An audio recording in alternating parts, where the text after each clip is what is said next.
ತೃಪ್ತಿ ವ್ಲಾಗ್ಸ್. ಇವತ್ತಿನ ವಿಡಿಯೋದಲ್ಲಿ ಗರಿಗರಿಯಾದ ನಿಪ್ಪಟ್ಟು ಮಾಡೋದು ಹೇಗೆ ಅಂತ ನೋಡ್ಕೊಂಡು ಬರೋಣ. ರುಚಿಗೆ ತಕ್ಕಷ್ಟು ಉಪ್ಪು,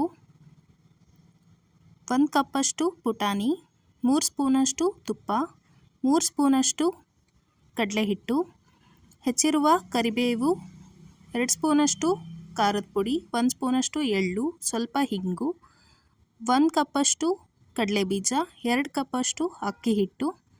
ಇವಾಗ ಮಿಕ್ಸರ್ಗೆ ಕಡಲೆ ಬೀಜ ಹಾಗೂ ಪುಟಾಣಿ ಹಾಕ್ಕೊಂಡು ಪುಡಿ ಮಾಡ್ಕೊತಾ ಇದ್ದೀನಿ. ಪುಡಿ ಆಯಿತು.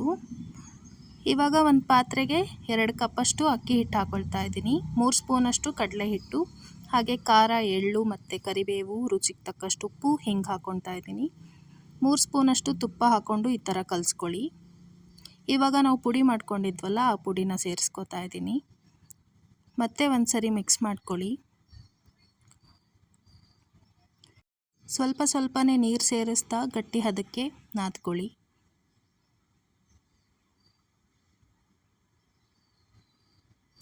ಈ ಥರ ನಾದ್ಕೊಂಡಾದಮೇಲೆ ನಾನಿಲ್ಲಿ ಬಟರ್ ಪೇಪರ್ ತೊಗೊಂಡಿದ್ದೀನಿ, ಬೇಕಿಂಗ್ ಪೇಪರ್ ಅಂತ ಕೂಡ ಅಂತಾರೆ. ಅದಕ್ಕೆ ಸ್ವಲ್ಪ ಎಣ್ಣೆ ಸವರಿ ಹಾಗೆ ಒಂದು ಮೀಡಿಯಮ್ ರೌಂಡ್ ಸೈಜಷ್ಟು ಹಿಟ್ಟನ್ನು ತೊಗೊಂಡು ಈ ಥರ ಲಟ್ಟಿಸ್ಕೋಬೇಕಾಗುತ್ತೆ.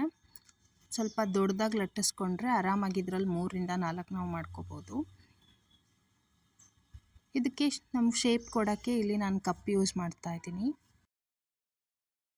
ಎಕ್ಸಾಕ್ಟ್ ರೌಂಡ್ ಶೇಪ್ ಬರುತ್ತೆ. ಈಗ ನಾನು ಇದರಲ್ಲಿ 3 ಮಾಡ್ಕೊಂಡಿದ್ದೀನಿ. ಇವಾಗ ಈ ಥರ ನಿಧಾನಕ್ಕೆ ತೆಕ್ಕೊಂಡು ಒಂದೊಂದಾಗಿ ಕಾದಿರೋ ಎಣ್ಣೆಗೆ ಹಾಕ್ಕೊಳ್ತಾ ಇದ್ದೀನಿ. ರೊಟೇಟ್ ಮಾಡಿಕೊಂಡು 2 ಸೈಡ್ ಚೆನ್ನಾಗಿ ಫ್ರೈ ಮಾಡಿಕೊಂಡ್ರೆ ಗರಿಗರಿಯಾದ ನಿಪ್ಪಟ್ಟಂತೂ ರೆಡಿ ಆಗುತ್ತೆ. ಟೀ ಜೊತೆ, ಕಾಫಿ ಜೊತೆ ಸಖತ್ತಾಗಿರುತ್ತೆ. ಈ ರೆಸಿಪಿ ನಿಮಗೂ ಇಷ್ಟ ಆಗಿದ್ದಲ್ಲಿ ಲೈಕ್ ಮಾಡಿ, ಶೇರ್ ಮಾಡಿ, ಕಾಮೆಂಟ್ ಮಾಡಿ, ಹಾಗೆ ನಮ್ಮ ಚಾನಲ್ನ ಸಬ್ಸ್ಕ್ರೈಬ್ ಮಾಡಿ. Thank you for watching.